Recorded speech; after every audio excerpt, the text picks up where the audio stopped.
shimbiraati yoo munni kun jalaa cabe muka kaan irra uttaalta. Dura rakkinni kiyya maali ta'e isaan adda bahee na baase jedhi. Waan isaan kaaniin adda si baase dura ilaali of qoradhu of gaafadhu. Of gaafadhu. Ofin argatta jechuudha. Achi booda dogongora kanaa waliin daladde san itti isheen of ta'u jettee akka nama toobaa deebi'ee zinaa dalageetitti qabattee kaaniin ittiin dantu jechuudha. Xullub waan nama godhu tokko hin jiru. Akkasii isa fixadheen jira. Thank you. Kanaaf sin jedha qoftuu tiyyaa waa'ee kan kee suusee tiyya waa'ee kan kee irraa ka'ee amma madaamiin nyaata siin geessiti taanaan anamma bakki itti ati dasna jette itti garaana nyaate warri kan kee kuni amma madaamii tiyya irraa waa lama qofa waa sadii qofan barbaada. Akka yeroo ammaatitti onlaayinii si dhiifte taanaan bakka ciiftu firii sa'aatii hirriba kan keetii argatta taanaan kan nyaataa dhugaatiidha. Warri mana keessatti ofiiyyuu du'e. Osoo ofii nyaatanii si dhooggatanii eessa aarsa? Siigalee ofii nyaatanii si dhooggatanii si aarsa. Warra ofiiyyuu gizee lukkuu takka arge luka lukkuu takka walitti qoratu nama kudhaniini eessaa fidanii nama nyaachisan baay'ee rakkoodha siigalee. Kanaaf ata moo dandeette mallaquma kan keetii waan takka godhataa kontiraata kan keessaa gaafa fixatteetiin jette barbaachisaa taanaan gara Dubaayii qajeeltee jiraachuu dandeetta. Bahareen qajeeltee jiraachuu dandeetta.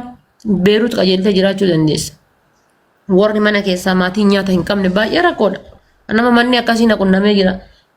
Kaarotii habbaa 2-3 bitti ji'aan gaafa bulii 28 kaarotii habbaa 3 kuusaa habbaa 3 shunkurtii habbaa 4 san keessaa shunkurtii tana yoo habbaa takka tana hadda cinaa kana fayyadama boru cinaa kana iftaan cinaa kana iftaan ammoo gaafa kana ammoo guyyaa jimaata ammoo waan shunkurtii qullubbiin qabne fayyadamna. Akkasii naannoo ji'a 8 taa'ee firaa bahi hojiin hin jiru firiidha. Ajaa'ibaa miti anammoo. Wanno sammuuna kiyya suuqarraa wanno ornee ajajadha. Gazaafaraanii minaamina kana shaayii didanfadhee ni dhugaa. Shaayii mana keessatti nyaanjaaf iyyuu hin dhabani. Naga kootiin jiraadha. Hojii cinqaan qabdu waan ta'eef jechuudha. Mala san fayyadamuu dandeetti. Waan ofii ko dhugaa keedha dhugaa gorsitee waan baay'ee hamilee nama ta'udha. Ati dhugaa dubbachuuf haadha keenyadha dubbiitti dubbatu dubbii jabaadha. Anamma si jammara jechuun gaafa manaa bahis kaayyoodhaaf mitiiree dalageen jiraadhaadha. Kana hojjedhu ofii kiyyaa fi namaaf miti miniire. So waan na barbaade yoo ta'e iyyuu duras kan manaa bahi dalagaadha waan ta'eef waan si dhibbu keessatti jarri kiyya natti dubbatanidha dhugaa dubbachuuf si galee waan isaan natti dubbatanii jiru. Ani waan dhagaa'ee waan barbaade yoo ta'e iyyuu saraan loonii na hojjedha. Waan barbaade yoo ta'e na hojjedha. Hojiidha waan ta'eef sila sikkoo ciisuun dhufne bar dalagaa dalaguun dhufe waan ta'eef ciisuun dhufne. Amma baduu kan namni tokko faashinii kan itti ta'e badu ni jira. Kan rakkatee badu jira. Waa baay'eedha beekta. So akka ta'e amma jette manni maadaamii jechuun dhugaadha. Bakka itti jijjiiramtu mana harmee keetii. Amalaan qabattee tokko hamtuun ni jirti. Garuu amma kan kokiyya waan tokko natti dubbatanii akkan barbaade yoon manuma kana keessa jechuun baraadha si jammara bakka naqullee hin jiru. Asis deeme achis deeme waan isaan natti dubbatan hin jiran. Garuu hojii cimaa waan barbaade yoo ta'e nan ni jedha nan baadha nan hojjedha. Nyaata immoo itti dubbadheen turanis nyaata yoos ni danda'ame ani qarshii kiyyaan niin xalabadha. Jedhee taaseen ture yeroo baay'ee biiroo si geessine Itoophiyaa si gashina minaamin jeenaas fa'aarra weettee chiggarallee manee yoon galees rakkoon qabu. Garuu si wajjin haasee gorsaatillee natti himtee waan garaagaraallee natti haasofte. Biiroo si geessine Itoophiyaa si galchina jennaani waan takka inuma yaadiin biiroo si haa geessani malee. Wayyaa bulindaa koo lubbuu amiisii wallahi. Itoophiyaa si galchineetiin waan tokko na dhageeffadha. Bakka kanatti illee jiran silaa himna keessaa hin dhumu waan takka yoo dubbadhe takka tun akka nakkaasa. Itoophiyaa si galcha. Poolisa sitti waama. Madaamiin jennaan feetu seera qabaadhu feetu seera qabaachuu baadhu niman sodaati. Okay jedhi. Natti waami nageessi jedhi. Natti waami nageessi jedhi. Ingale maaliif sin jedhamee taasisuu koo? Danke bulindaa koo. Itoophiyaa si galchuuni si ajjeesuudhaa miti. Singale si ajjeesuudhaa miti. Itoophiyaa yoo gadi buute anumaa wal quba qabaannaa. Makima wal quba qabaattaa yeroo jettaa polis shan keessatti fiisaan Dubaay siitu mate Dubaay deebite allaqa. Laa dhafaatee mijattiin rakkoo guddaa keessa jirti. Warabba halkaa battiin jallisinaa. Mijattiin haa Onnes baatu. kennuure. Eema rakkoo isin keessa jirtu amma durallee gartee sitti himatte na fakkaata. Waan ati itti calliftuuf hin beeku ani. Sila mijattiin yoo isin duute akkam godhu eddana boo? No, Moozi, ani faatee dhugaa dubbachuu fi dhugaadha miti gaddeebitee dhuftee kara naa dawwaltee suuseettee dhugaadha waan baay'ee natti haasoftee waa baay'ee na gorsitee waa baay'ee natti haasofte sii galee Moozi. Bakka jechuun ani itti himeera bakka akka haadha kiyyaatti jedhee itti haasee Haasaan ammaa sii godha yoo furmaata sii godhan ati rakkoo keessa jirtaami furmaata barbaaddami. Dha Moozi amma waan tokko jira waan ati beeku qabdu dhaggeeffadhu waan tokko sitti hima amma fakkeenyaa fi haadhi faatee shamara si galee bakka abbaa bakka haadhaa bakka obboleessaa bakka waa hundumaa buuteedha si galee kan isheen nama gorsitu nama tokkoof immoo osoo hin taane nama hundaaf kan isheen dhaabbattee haasoftu si galeera. Ani garuu waan haadha faatee otoo akkas ta'e akkas hin ta'u otoo akkas ta'e immoo akkas hin ta'u jedhee gaafadheera. Haadhi faatee maal naan jette ani amma dhumaatti illee si biraan hafu naan jetteetti dhugaa rabbiiti yoo biyya galuus ta'e yoo Dubaayii galuus ta'e waan fedhe yoo ta'e si biraan hafu naan jetteetti. Garuu bakkee kan ammas yoo baatee rakkinitti rakkina ta'uu danda'a. Si galee ammas rakkina irratti rakkina ta'uu danda'a.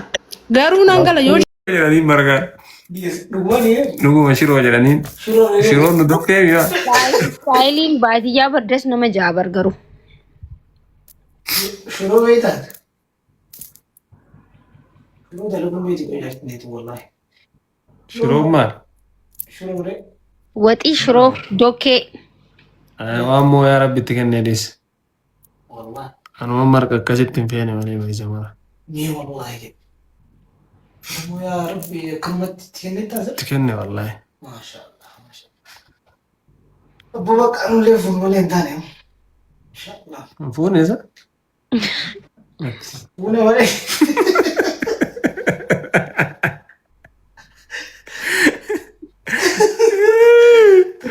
Ano dito?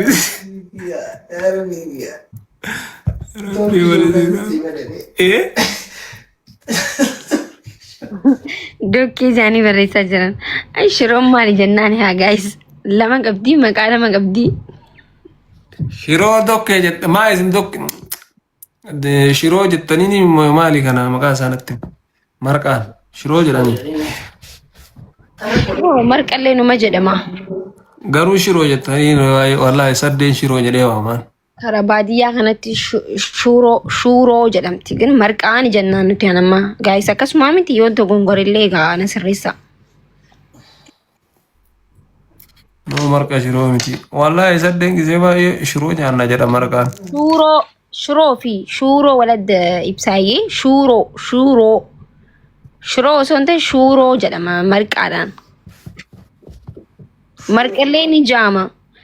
Garuu gisee hedduu karaa baadiyyaa kana fatti akkasitti yaamama isin galee Harargee keessatti malee marqallee nima jaama. Namni marqattillee ni beekama jechuu fedheeti.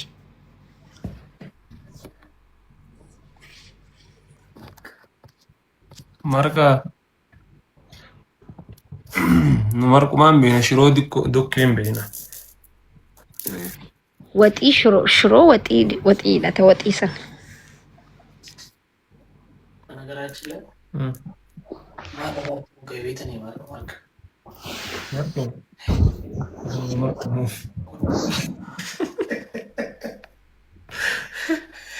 Waan wazubbu maal irraatti maal arge jenne hayo وأمرك ورجلي يا ربي nutti dabala ibsa WhatsApp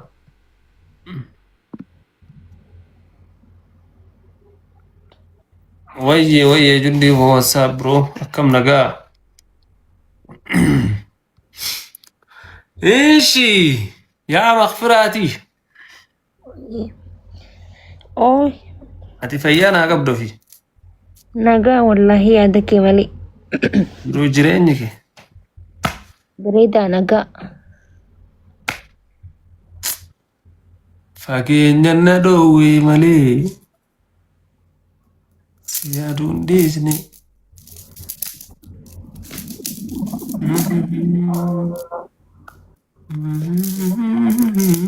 Jedhe namichi walitti hin boonu amma asirratti deemii taphadhaa. Geemi maal laayif irra hin jirtu ol isin gastii seenteerti.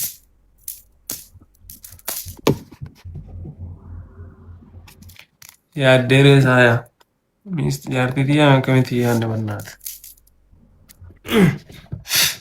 Inkwaan isin jara sarchi godhaa.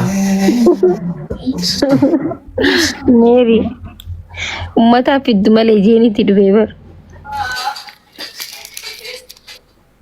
Akfira Wayii ini gunjuu wayii ቆንጆ እንደሆንሽ ታውቃለሽ አይደል? oh thank you. ልዩ ነሽ እኮ ወላሂ። Galatoomii abbaa manaa koo. ibsa yaanne Thank you Milkeessa.